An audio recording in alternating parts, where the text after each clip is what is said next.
आज मी बनवणार आहे बिर्याणी, चिकन बिर्याणी. सो इथे चिकन अर्धा किलो घेतलेलं आहे. हा काळजाचा तुकडा माझ्या काळजाच्या तुकड्यासाठी ठेवून दिला.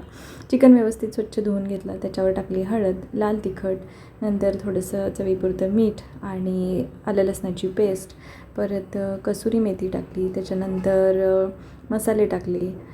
कुठला बरं, बिर्याणी मसाला, गरम मसाला आणि त्याच्यावर टाकलं दही.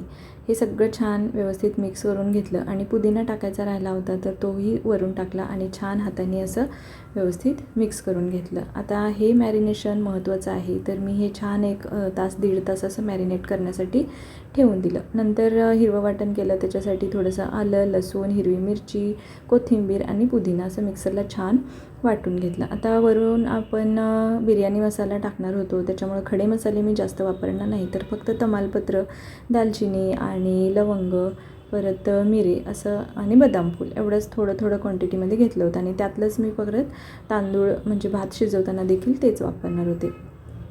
एक 2-3 कांदे घेतले मोठे, छान बारीक कट करून घेतले. नंतर कुकर ठेवला गॅसवर आणि तेल टाकलं. त्याच्यात तेल गरम झाल्यानंतर बारीक चिरलेला कांदा भाजून घेतला.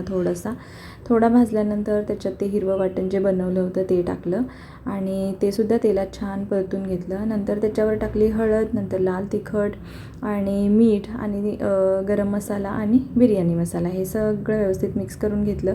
काश्मीरी लाल तिखट विसरलं होतं म्हणून ते सुद्धा ॲड केलं आणि छान असं मिक्स करून घेतलं. आता छान मॅरिनेट झालेलं चिकन जे होतं ते त्याच्यात मी ॲड केलं. आता ही मस्त ग्रेव्ही बनलेली आहे. आता प्लेट झाकून त्याच्यावर मी हे एक 15 मिनटं शिजू देणार. बाजूलाच मी तांदूळसुद्धा शिजायला ठेवले होते, ते सुद्धा छान शिजले आणि चिकनसुद्धा अर्धं शिजून आलं होतं. सो तयार अर्धे शिजलेले जे तांदूळ होते ते मी चिकनवर असे टाकून दिले. त्याच्यावर नंतर मी टाकलं थोडंसं तूप, पुदिना आणि बारीक चिरलेली कोथिंबीर आणि थोडासा फूड कलरसुद्धा टाकला. तर दम द्यायला काही आपल्याला जमत नाही, सो मी प्लेट ठेवून त्याच्यावर दगड ठेवला आणि छान अशी एक 5 ते 7 मिनटं शिजू दिली. तर इथे बघू शकता तुम्ही, मस्त बिर्याणी झाली होती. टेस्टला तर एक नंबर झाली होती.